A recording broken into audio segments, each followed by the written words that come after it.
हमारी पढ़ी लिखी प्रत्याशी करासन जी अपने विचार आप लोगों के बीच में रखेंगे।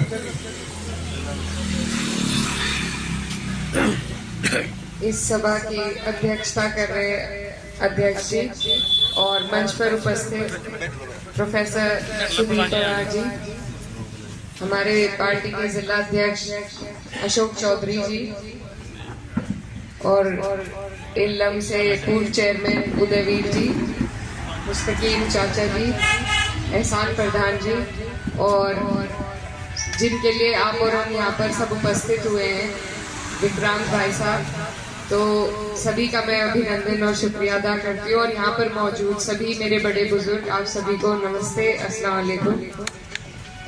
आज हम लोग आप सभी इकट्ठे हुए हैं कि हमारे जो विक्रांत भैया हैं उनको हमने पार्टी ज्वाइन कराई है और उनको इल्लम के नगर अध्यक्ष भी घोषित किया है। तो इसके लिए मैं आप सभी को और उनको बहुत बहुत बधाई, ढेर सारी शुभकामनाएं देना चाहती हूँ।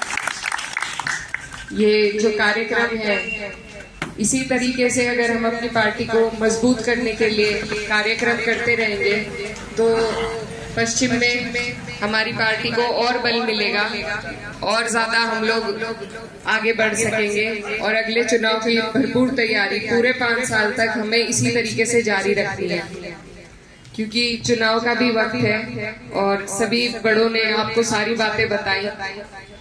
तो मैं भी बस ये कहना चाहती हूँ कि ये चुनाव बहुत अहम चुनाव है, बहुत जरूरी चुनाव है। ये देश का चुनाव है और इसका सीधा सीधा असर देश की सरकार पर, देश की नीतियों पर, आपके जीवन पर भी पड़ेगा। तो इस चुनाव में आपको और हमें बहुत समझदारी के साथ वोट देनी है। आप लोगों ने 10 साल तक भाजपा का कार्यकाल भी देखा और हमारे जो सांसद जी हैं, माननीय सांसद जी, उनका भी कार्यकाल देखा। पिछली बार जब वोट पड़े थे तो मुझे लगता है आपने बिना मांगे 90% वोट एक तरफा डालकर देख लिया। तो सबसे पहले, क्योंकि मैं भी अपनी इस क्षेत्र की पहले वोटर हूँ और उसके बाद प्रत्याशी, तो मैं यही कहना चाहती हूँ कि आप लोग बिना मांगे, जिस तरह पहले वोट दिया था, बिना मांगे वोट किसी को ना दे, क्योंकि जब आदमी बिना मांगे वोट देता है तो उसकी दुर्दशा इसी तरह हो जाती है, उसे फिर आकर कोई नहीं पूछता। यही हमारे साथ हुआ, हमारे पूरे क्षेत्र के साथ हुआ कि कहीं भी किसी की सुनवाई नहीं हुई। हमारे लोग धरनों पर भी बैठे, मुकदमे भी उन पर हुए, दिक्कतों में भी रहे, लेकिन जो जनप्रतिनिधि थे वो कभी बीच में नहीं आए। और सबसे बड़ा धर्म एक जनप्रतिनिधि का यही है कि वो अपने लोगों के बीच में रहे, उनके सुख दुख में खड़ा रहे, उनकी परेशानियों में उनकी आवाज बने, उनके लिए लड़ सके।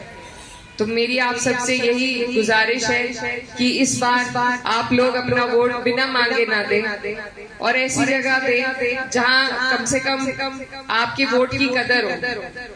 यहाँ पर मैं छोटी हूँ, इस क्षेत्र की बेटी भी हूँ और बस आपके सामने मैं यही कहना चाहती हूँ कि मुझे आपके एक एक वोट की कदर है और ललक है, और इसीलिए मैं आपके बीच भी हूँ कि आप लोग अपना आशीर्वाद इस बार समाजवादी पार्टी को देने का काम करें और पार्टी को मजबूती देने का काम करें।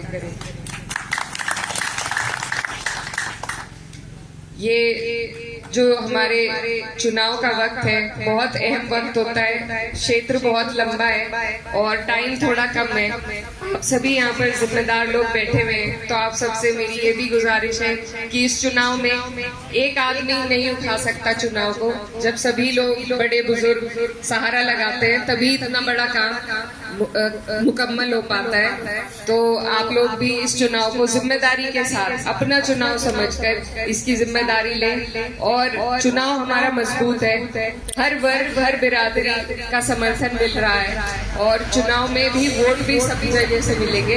आप सब इसमें अगर और सहयोग और अपना आशीर्वाद देंगे तो चुनाव और दिन ब दिन मजबूत होता जाएगा। और आखिर में मैं यही कहना चाहती हूँ कि आप लोगों से मेरी यही गुजारिश है कि आप लोग इस चुनाव में वोट परसेंटेज पे सबसे ज्यादा ध्यान दें, क्योंकि जितनी परसेंटेज हम बढ़ाएंगे अपनी, हमारी तरफ का जो वोट है वो जितनी भी परसेंटेज अपनी बढ़ाएगा, वहीं से हमारी जीत का रास्ता निकल पाएगा। और हर जगह, हर सीट पे नहीं हम लड़ सकते, हर जगह हम अपनी बात नहीं कह सकते, लेकिन अपनी सीट पर कह सकते हैं। पूरे 5 साल जो आप लोगों ने परेशानी झेली है, यहाँ गन्ने का भुगतान नहीं हुआ, एमएसपी का दाम अब तक तय नहीं हुआ, पिछला पेमेंट अभी भी रुका हुआ है, बेरोजगारी बढ़ती जा रही है, जब भर्ती का नाम आता है तो पेपर लीक हो जाते हैं, और महंगाई तो आप देख ही रहे हैं। ये तमाम मुद्दे पूरे 5 साल आप लोग इन्हें झेलते हैं। और मुझे याद है कि जब हम धरनों पे बैठते थे तो उस दौरान सब बड़े बुजुर्ग ये कहते थे कि जब टाइम आएगा तब बताएंगे, और आज ये टाइम आपके सामने है, आपके हाथ में है ये टाइम। तो आप लोग इस टाइम का सदुपयोग करें, इस टाइम को अपने हाथ से न जाने दें, इस टाइम में अपने वोट का सदुपयोग करें, क्योंकि अगर ये वक्त आज हम चूक गए तो फिर अगले 5 साल का पछतावा होगा, हमारी जो आने वाली पुश्तें हैं उनके लिए पछतावा होगा। तो ये वक्त है, इस वक्त में जितनी भी परेशानियां हमें इन 5 साल में हुई है सरकार के द्वारा, सरकार की नीतियों के द्वारा, वक्त है उसका जवाब देने का। हम और किसी माध्यम से जवाब नहीं दे सकते, सिर्फ वोट के माध्यम से जवाब दे सकते हैं।